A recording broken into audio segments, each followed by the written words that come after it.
Hi, everyone. Welcome back to another episode of Nourished Inside Out. Today I'm here with Rhonda Britten. She's an Emmy Award winner of 600 episodes of reality TV, a best selling 4 times author of Fearless Living, and she's named America's favorite life coach.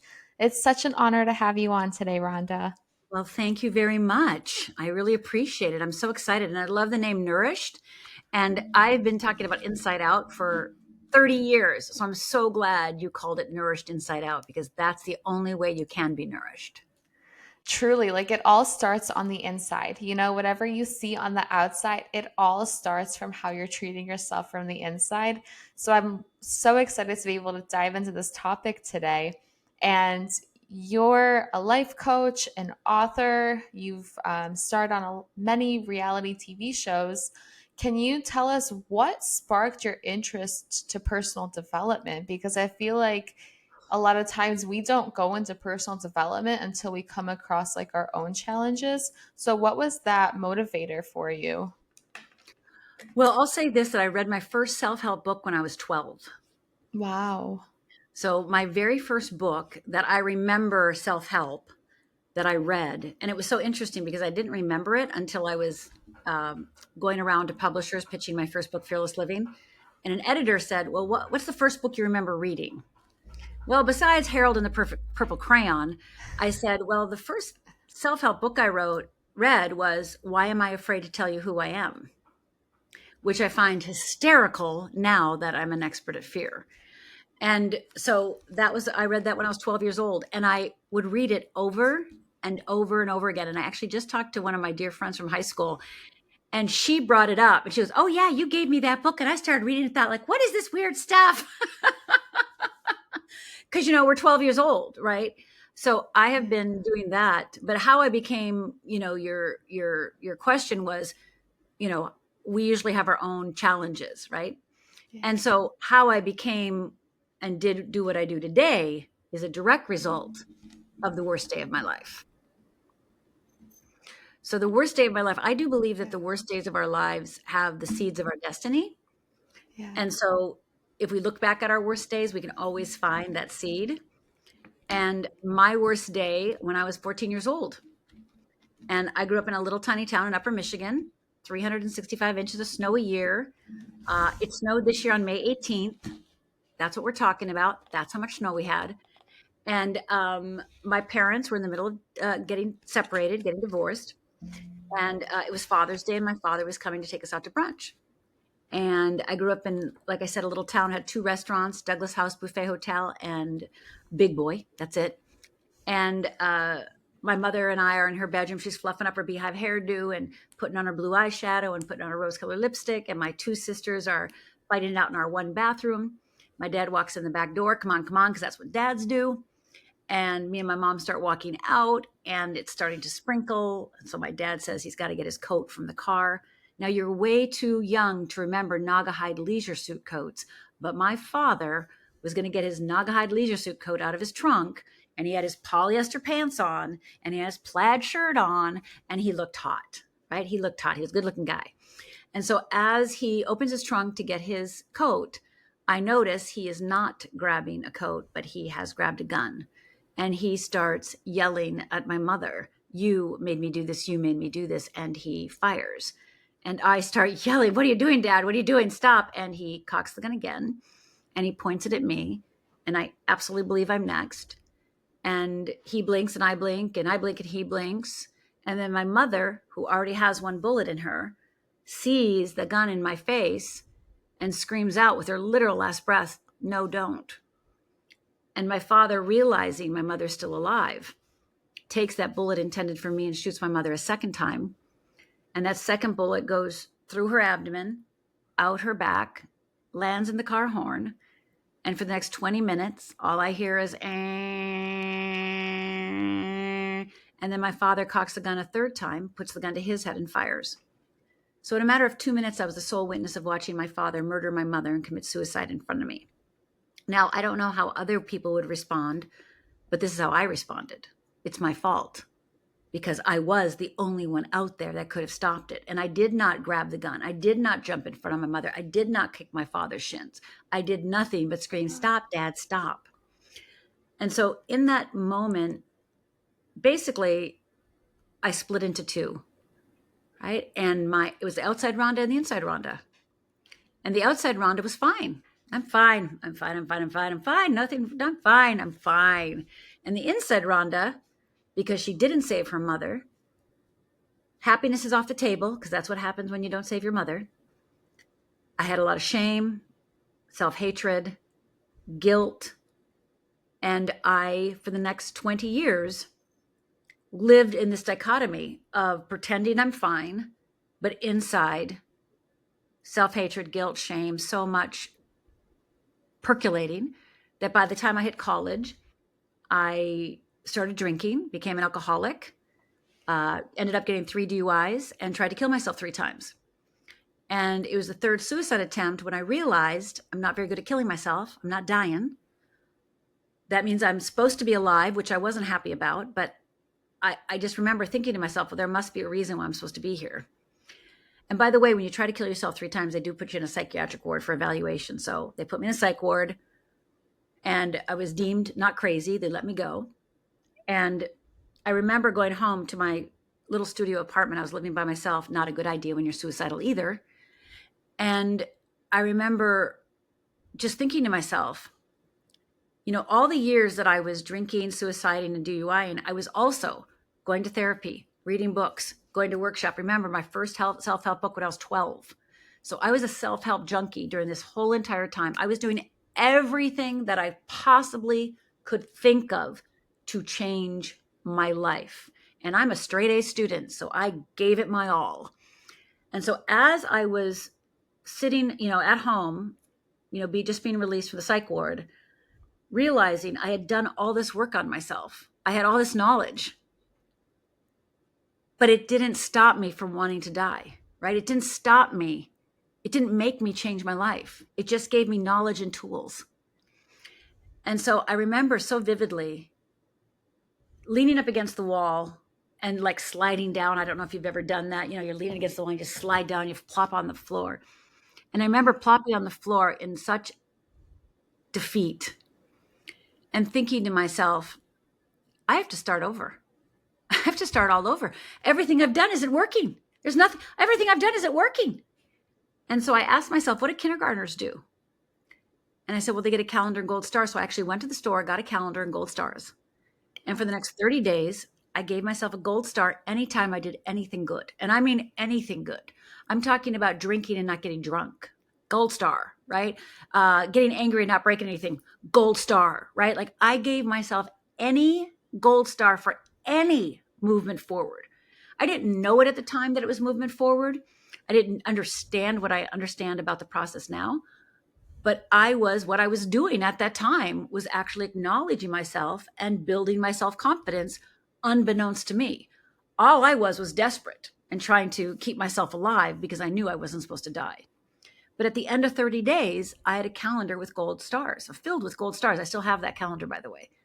And that gave me hope that there was something I could do to change my life. And that gave me permission to start asking questions that I've never asked myself. And that invited me to start thinking about what was really wrong with me, what was really going on. And that eventually led me to fear. Because if you would have asked me the day my parents died, if you would have asked me if I was afraid, I would have said no. If you would have asked me after my first suicide attempt, I would have said no. If you would have asked me after my third, I would have said no. Because I had no relationship to fear, scared, or afraid. Zero. So that exercise of doing those gold stars started creating a foundation underneath me where I could finally come to the realization that I was afraid. And that was the beginning of everything changing.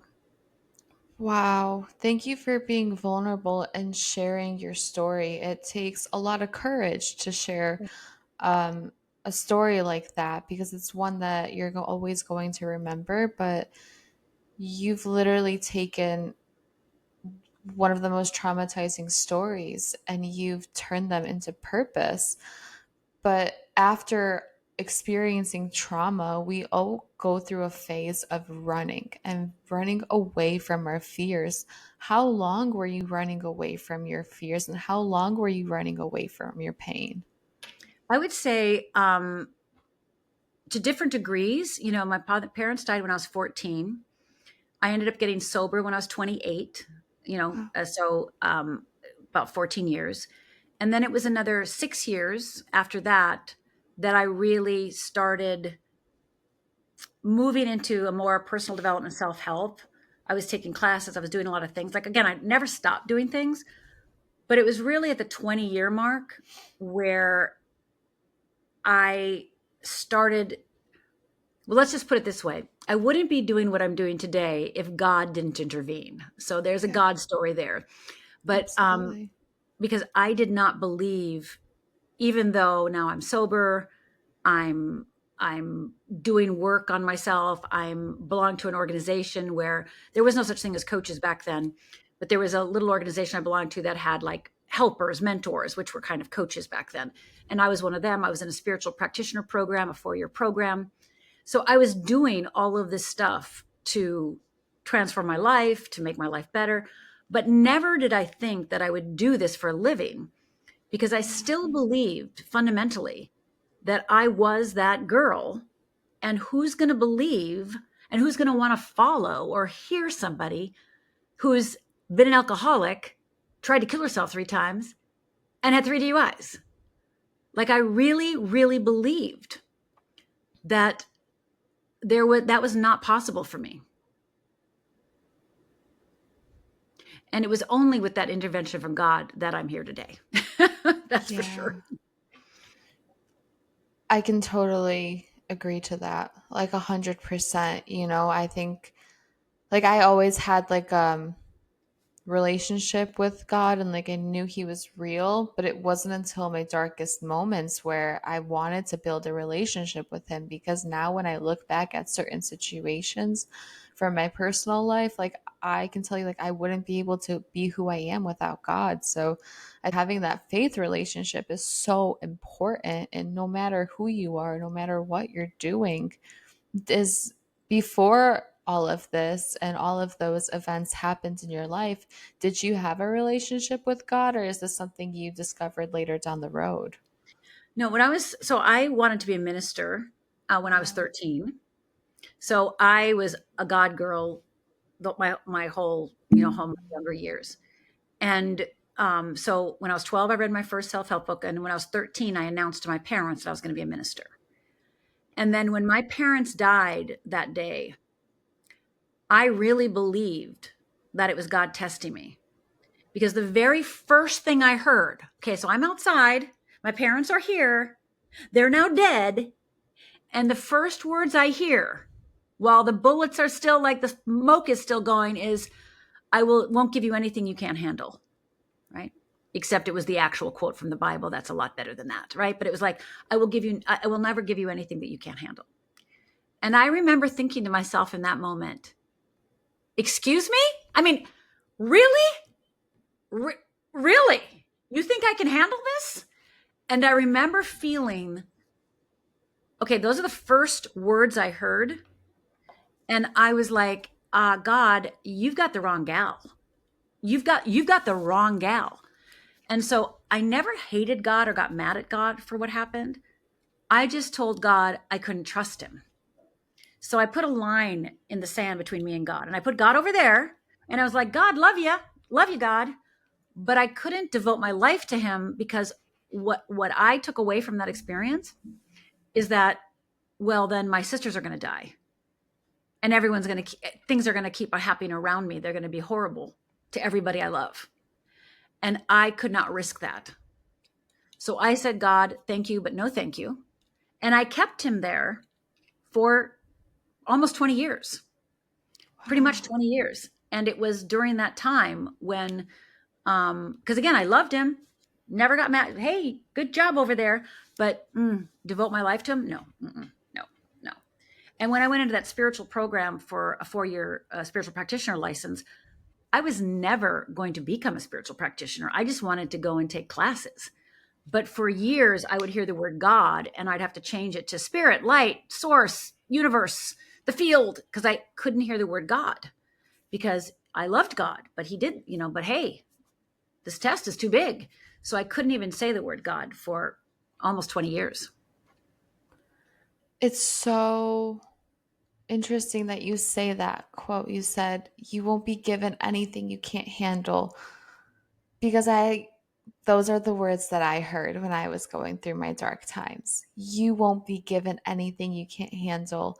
A quick little background on me is I was in a really abusive relationship at a really early age. And I ended up marrying a guy who completely hated my guts when I was 21. And when I was 23, I just kept hearing God say throughout the whole relationship, you won't be given anything you can't handle. So, like, take what you can learn from this. And when it's time to move on, you can move on. But until then, you can do it. And I think that it's such a beautiful thing because even when we're at our lowest points, like, he's always there saying, like, I got you. You can do it. Did you when did you start to fully allow him? Like, what was like a defining moment that you finally started to fully allow him to work through you and in your life? Well, two things happened, but the first one I'll tell you is that's really significant one. And then the second one is the miracle that had me go on the path today. But the first one was I was leaving. So God had been nudging me. Like he'd been like this, hey, Rhonda, hey, Rhonda, hey, Rhonda. And I was like, God, I told you, back off. Constantly, Rhonda.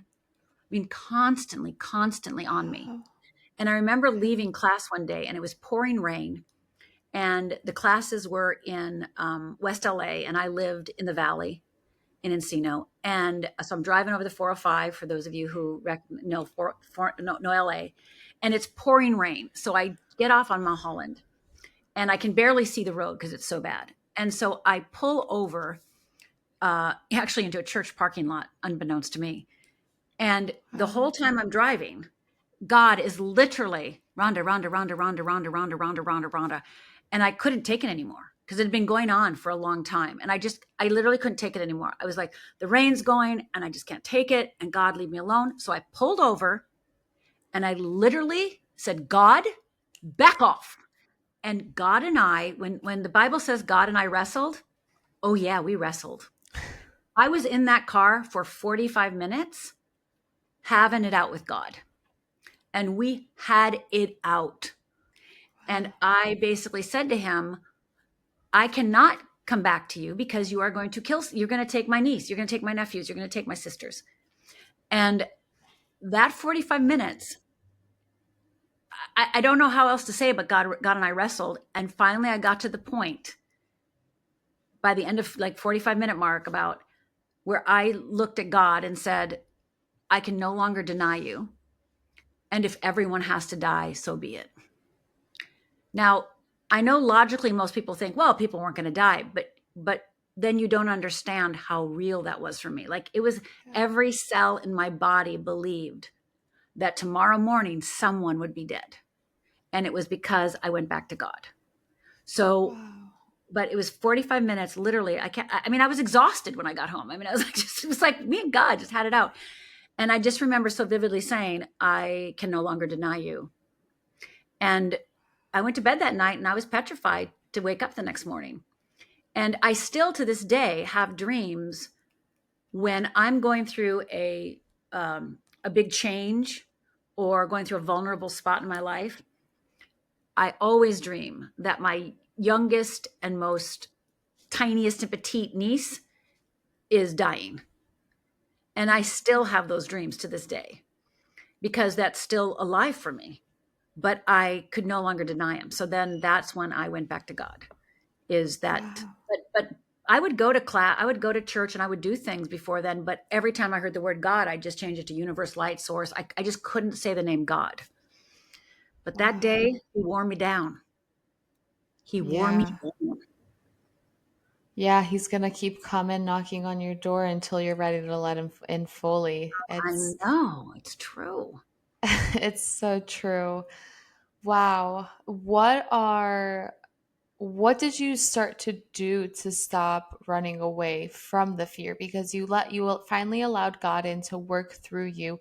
What are some things that he had you and wanted you to do to start breaking through that fear and breaking through that trauma? Was it working on yourself, going to seminars, coaching other people? Well, during all those 20 years, I was going to therapy, I was going to trauma therapy, I was doing shaman work, I was doing inner child work, I was reading books. I mean, I was doing everything.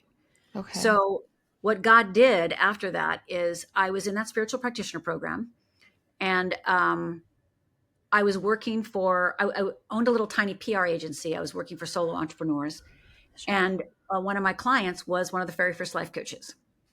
And he would always tell me, "Oh, Rhonda, you're going to be a better coach than me." And I'm like, no, have you forgot about the suicides, DUIs, and alcoholism? I don't think so. But he would always say that to me. "Oh, you're going to be a better coach than me." And like, and I would always say, "No, I'm not. I'm never going to coach. That you're a crazy person." And he was a genius, by the way. And so I ended up, and again, I don't even know how I knew this, but I started basically building his business for him. I basically built classes for him. I got him speaking events. I mean, I built his business.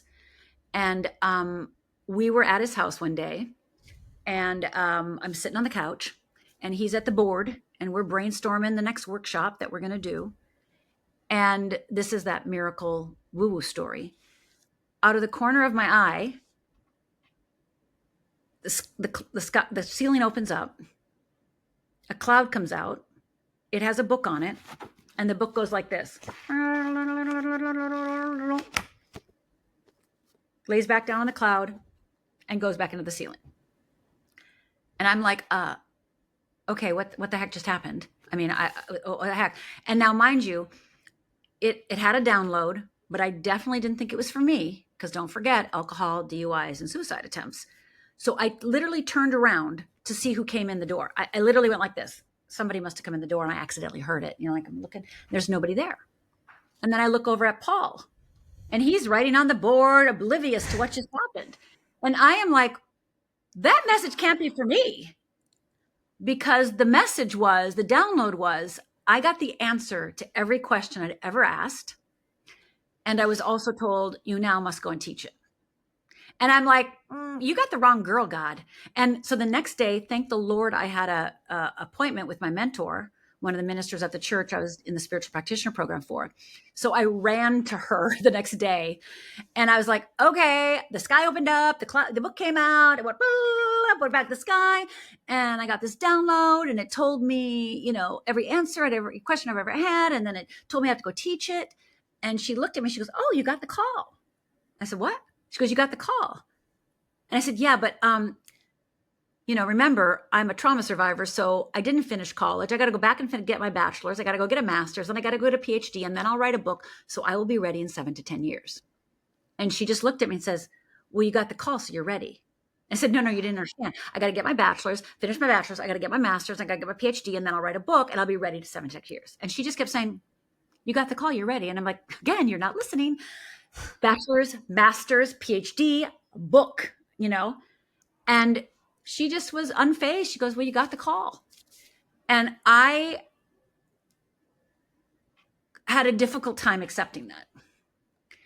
And it was only, like I said, an intervention, because that was the first intervention. And then I was helping my client build his business. And so I was wrestling this internally, like, what, I don't know, I can't do this.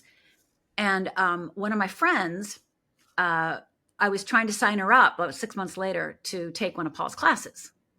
So I'm like, "Hey, Paul's having a new class, and he's amazing. Come take this class." And she looks at me, and she goes, "Well, I want you to coach me." And I went, no. Paul is the coach. No. And she goes, "No, I want you to coach me." And I was like, and I remember being so baffled, but then I also had like, well, what if this is what, maybe this is what, it's like I surrendered, because she was demanding that I coach her. And by the way, this was 30 years ago, and she's still a client of mine. She's one of my coaches and one of my students. And so I started coaching her. And in the beginning, I didn't trust the message God gave me, because I was like, I don't know what I'm doing. So I would have a session with her, right? And then I would run to Paul and go, she said this, I said this, she said that, I said this, and then she said that. What do I do? And then I would run back, have another appointment, then I'd run back to Paul and go, she said this, and I said this, and then she said that, and I said this. What do I do? Right? And I would do this back and forth. We didn't have like phones with, recorders back then, right? I had to take notes. And that lasted about 6 months. And then at about the 6-month mark, I realized I knew.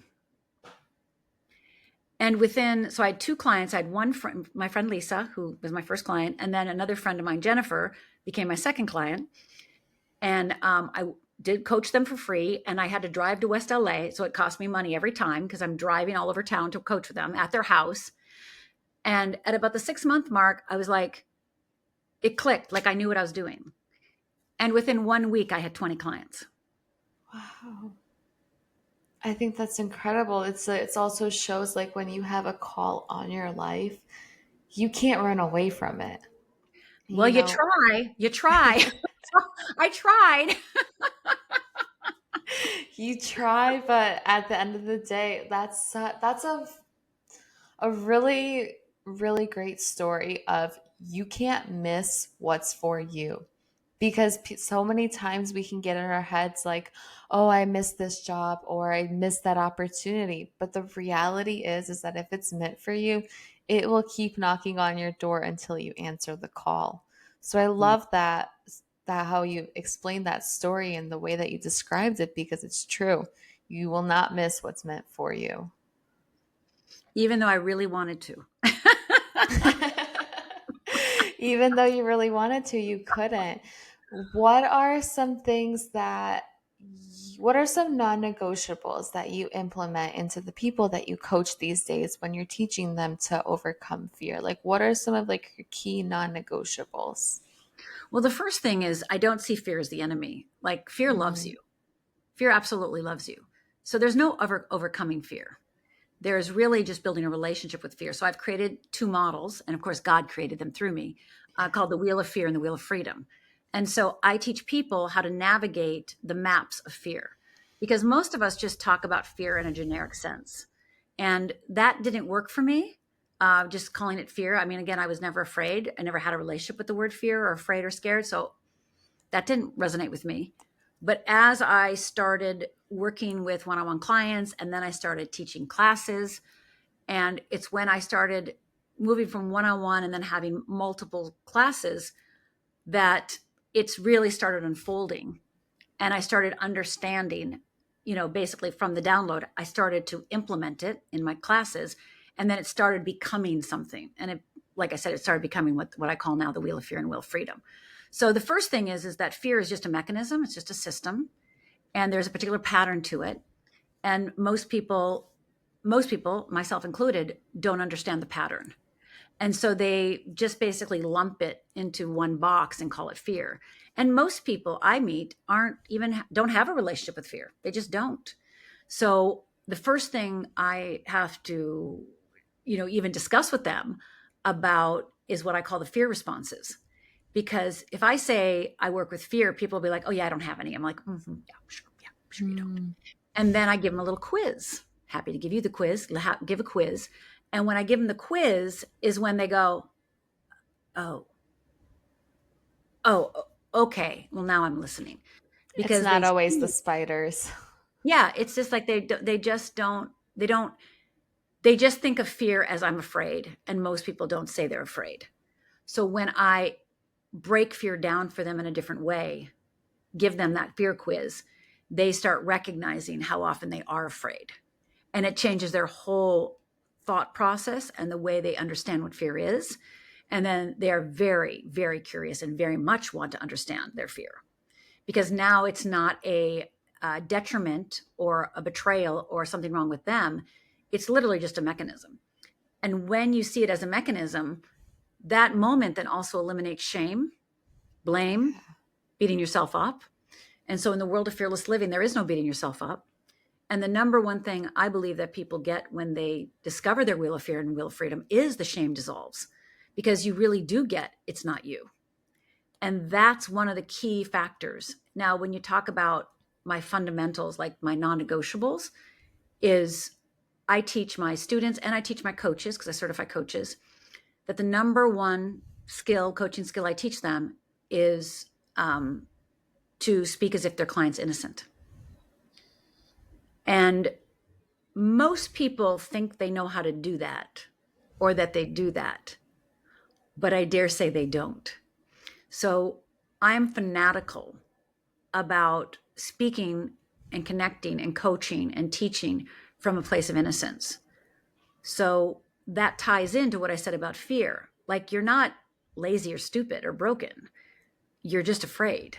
And if you really believe that, then there is no reason to ever beat yourself up. There is no reason to call yourself, you have low self-worth or low self-esteem, because that's not true. That's just fear talking. It's not true. So when people tell me they have imposter syndrome or they have, worth issues, I'm always like, I understand. I understand you think that, but that's just a symptom. It's not the real problem, And so people talk about these things. And again, I understand they feel real. I totally get that. But what I do is I go underneath that and really find the root.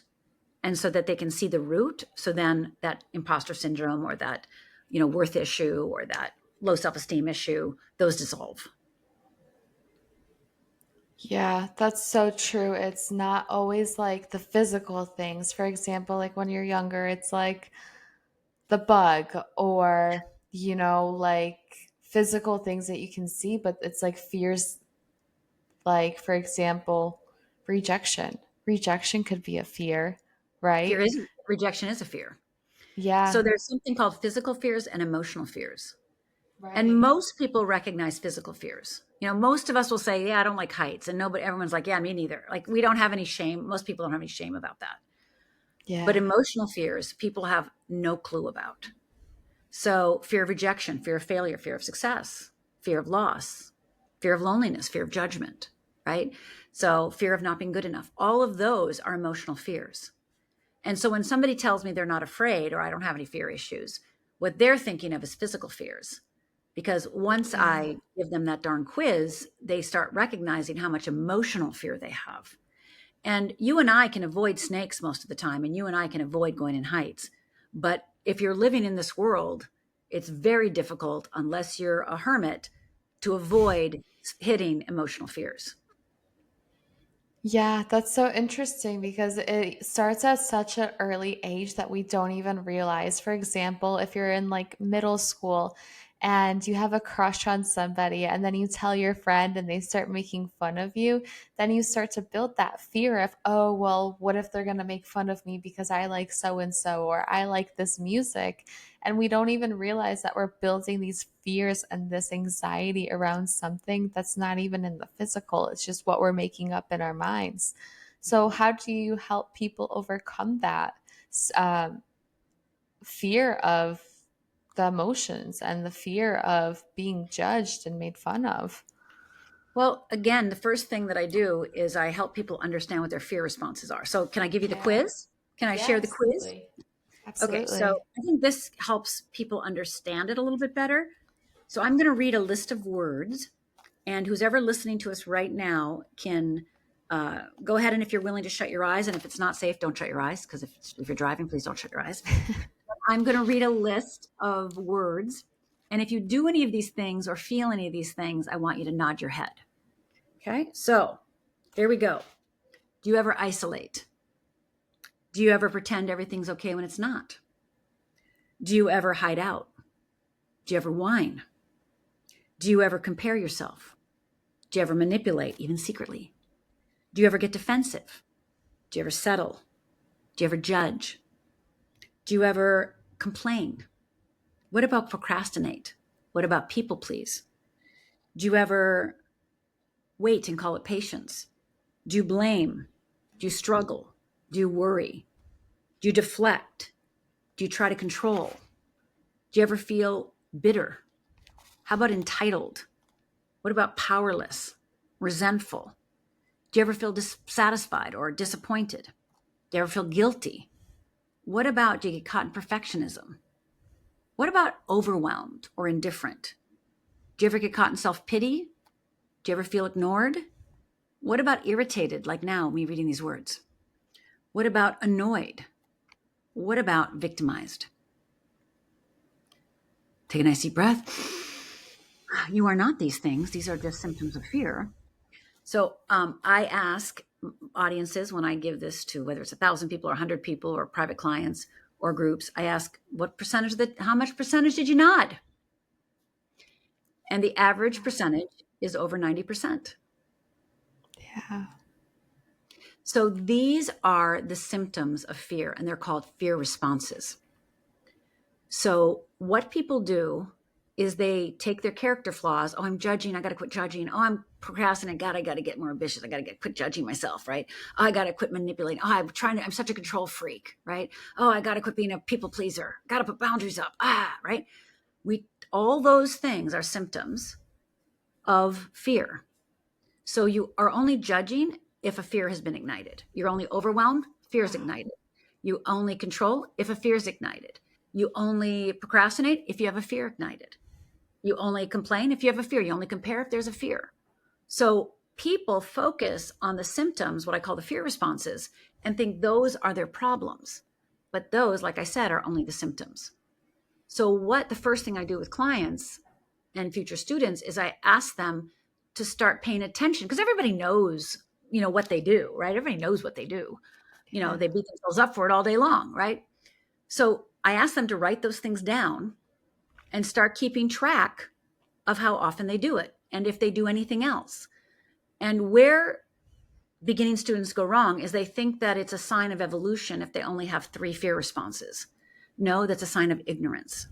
What you want to do is have as many fear responses as possible. Even something, if you only do it once a year, write it down, because that's going to be key for you to be able to catch yourself when you're on what I call the wheel of fear. So the minute you can start identifying fear responses, the minute you can shift that negative beating yourself up or calling these character flaws or defects or my problems, and start relabeling them, redefining them, reframing them as fear responses, that starts giving you air, breeze, space to no longer judge yourself, so that the shame can melt away, so that you can start seeing, oh, fear is a mechanism all unto itself. Fear is doing that. I'm not purposely doing this to myself. Fear is having its way with me because it wants to keep me safe.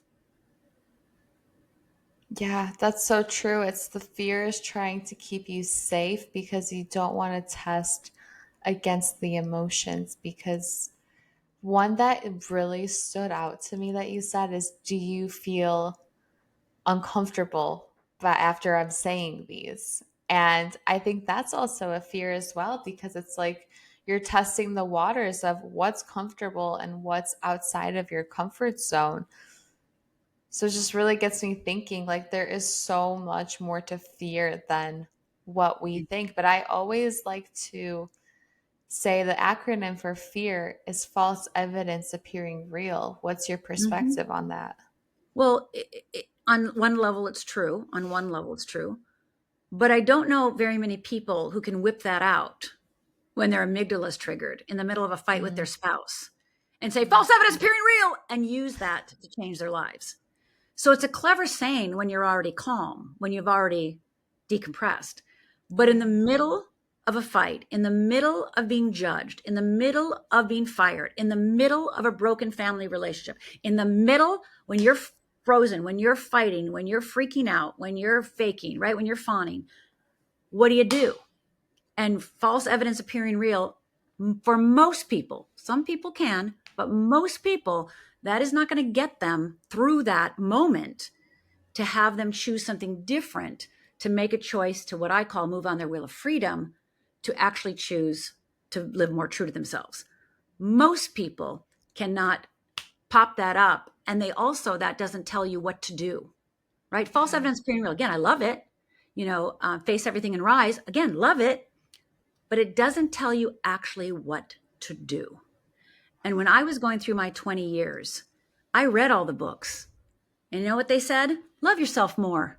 Well, how do you love yourself if you don't know how to love yourself? Right. Oh, get higher self-worth. Well, how do you do that? What are you talking about? Right? They never told me how to do anything. Not really. They just told me what I should be doing. They didn't actually break it down. And so when I started the work on myself and started creating what I call now fearless living, it is all about the how, because I know what it's like to feel like I've read all these books and what the heck, why isn't it working? I did that for 20 years.